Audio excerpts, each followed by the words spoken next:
President Trump held a 3-hour-long cabinet meeting at the White House yesterday. And a whistleblower says the Trump administration made a risky copy of millions of American Social Security numbers. Good morning. I'm Windsor Johnston from NPR News. And here are today's top stories. President Trump held a marathon cabinet meeting at the White House on Tuesday to highlight his crime-fighting efforts in Washington, D.C.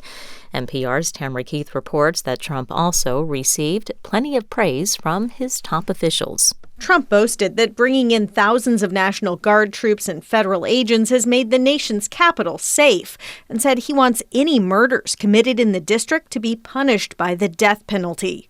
Trump also repeated a line he has used several times lately, saying people would be okay with a dictator. If he stops crime, he can be whatever he wants.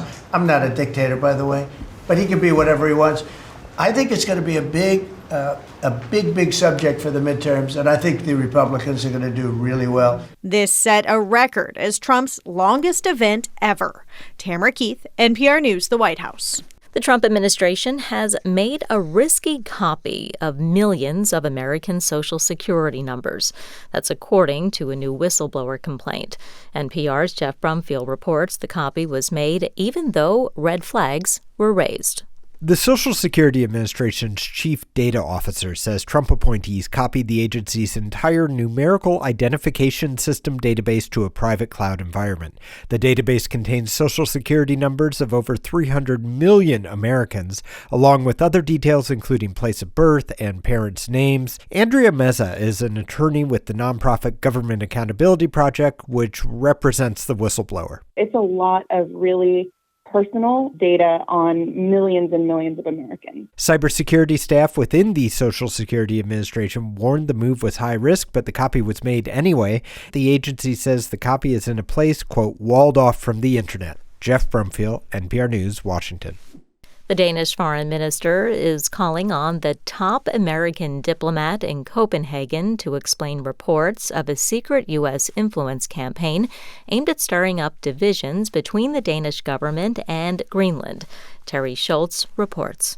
The Danish public broadcaster DR has published an extensive report citing the National Security Agency in claiming U.S. representatives have been present in Greenland, attempting to create discord between the government of the semi-autonomous region and the government of Denmark. The DR report quotes anonymous sources in linking this campaign to the Trump administration, something the Danish government is trying to establish.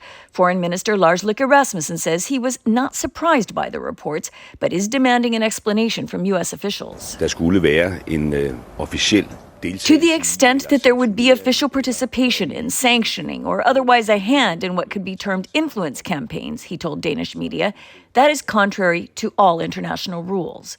For NPR News, I'm Terry Schultz. 50% tariffs on Indian goods take effect today, some of the highest in the world. NPR's Dia Hadid reports the Trump administration says the move is in response to India's ongoing purchases of Russian oil.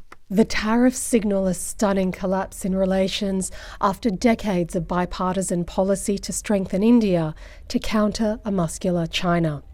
America is India's largest export market, and the tariffs are likely to impact half that trade, worth between $50 billion to $60 billion. Traders have already halted some exports to the US, including frozen shrimp. Washington accuses India of fueling the invasion of Ukraine through its purchases of Russian oil. But it has not sanctioned the other chief buyer, China. India says it will not halt its purchases for now. Dia Hadid, NPR News, Mumbai. French President Emmanuel Macron is warning Prime Minister Benjamin Netanyahu against weaponizing anti-Semitism. The Israeli leader has accused the French government of not doing enough to stop what he called anti-Semitism's rise in France. NPR's Eleanor Beardsley reports from Paris. In a newly published letter, Macron rejects that anti-Semitism is on the rise and that the French government is not doing enough to fight it. He calls the suggestion of the latter an offense to the whole country. France has the largest Jewish population in Europe. Netanyahu's charges came after a memorial tree planted for a young Jewish man killed in 2006 was cut down. Macron says Netanyahu is weaponizing anti-Semitism because of his, quote, murderous war in Gaza.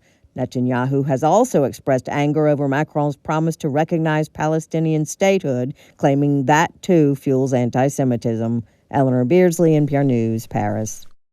Israeli Prime Minister Benjamin Netanyahu has yet to respond to a ceasefire proposal accepted by Hamas 10 days ago. Itai Stern reports from Tel Aviv, where hundreds of thousands of Israelis filled the streets yesterday, demanding an end to the war and the return of hostages. At an Israeli cabinet meeting, ministers did not discuss the ceasefire proposal, according to a person familiar with the matter. Instead, the focus of the meeting was on plans for a military takeover of Gaza City. Mass protests took place across Israel Tuesday. Demonstrators called for an agreement that would end the war and bring home the 50 hostages still held by Hamas. U.S. envoy Steve Witkoff told Fox News, officials are holding a, quote, large meeting today at the White House about Gaza. For NPR News, I'm Itai Stern in Tel Aviv. Many European mail services will no longer deliver small packages to the United States, citing confusion about new tariffs imposed by President Trump. Terry Schultz reports the change could dramatically affect shipping for small businesses in the EU. Postal services from Austria, Belgium, Denmark, France, Germany, Italy, and the UK are among those suspending shipments of small packages to U.S. destinations after President Trump ended what was called the de minimis exemption. This allowance was used by many small European companies to ship products worth less than $800 to U.S. customers duty-free. As of Friday, tariffs of 15% will apply on these packages, but postal authorities say it's unclear who's responsible for collecting the import duties and how shippers should communicate with the U.S. Customs Service, so they're not going to accept them. Parcels worth less than $100 sent by individuals can still be mailed. For NPR News, I'm Terry Schultz in Brussels. Taylor Swift can now add fiancé to her long list of titles. The pop icon and Kansas City Chiefs tight end Travis Kelce are taking it to the next level. After 2 years of dating, the two are officially engaged. Fans have been speculating for months, decoding lyrics, analyzing jewelry, and playing amateur detective. With her Eras tour behind her, Swift's next big production might be walking down the aisle. Cracker Barrel, that Southern-styled staple of American road trips, is changing its logo again. Mariana Bagayao from member station WPLN reports the company's short-lived, streamlined logo is gone after backlash from fans and the White House. The old man and barrel that have represented Cracker Barrel for decades were initially scrapped from the restaurant's new logo for a more modern, minimalist design. What followed could be a case study in the perils of rebranding and cultural polarization. The move was met with falling stocks and public outcry, particularly from MAGA supporters who called the change woke. President Donald Trump weighed in, asking Cracker Barrel to bring back the old design. And now, Cracker Barrel has confirmed that its beloved old-timer and his barrel will be back. The fried chicken and biscuits never left. For NPR News, I'm Mariana Bakayao in Nashville. This is NPR News.